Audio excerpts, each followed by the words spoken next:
జయ గురుదత్త, జై కాళీ. నేను మీ నరసింహదత్త స్వామి, శ్రీ గురుదత్త జ్యోతిష్య నిలయం. ఈరోజు నేటి మాట గురూజీ నోట అనేటువంటి ఈ యొక్క ఆడియో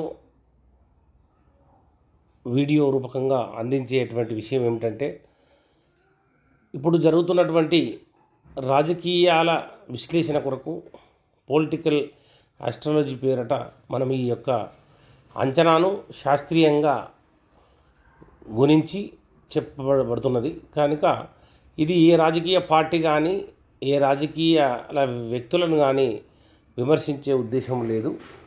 ఒక జ్యోతిష్యపరమైనటువంటి అంచనా మాత్రమే. ఇప్పుడు జూబ్లీ హిల్స్ అసెంబ్లీ ఎన్నికల్లో ఉప ఎన్నికల్లో జరుగుతున్నటువంటి ఈ యొక్క పోటాపోటీ ఎన్నిక, ఈ ఎన్నికల్లో బీఆర్ఎస్ అభ్యర్థి విజయం సాధించినట్టయితే మళ్ళీ వచ్చేటువంటి అసెంబ్లీ ఎన్నికల్లో బీజేపీ గవర్నమెంటు తెలంగాణలో ఏర్పడే అవకాశం ఉంది. అదేవిధంగా కాంగ్రెస్ అభ్యర్థి గెలిచినట్టయితే వచ్చేటువంటి ఎన్నికల్లో బీఆర్ఎస్ పార్టీ గవర్నమెంట్ను ఏర్పాటు చేస్తుంది.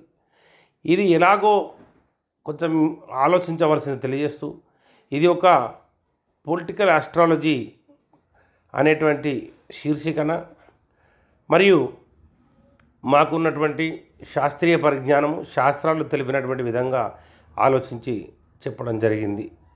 జై గురుదత్త.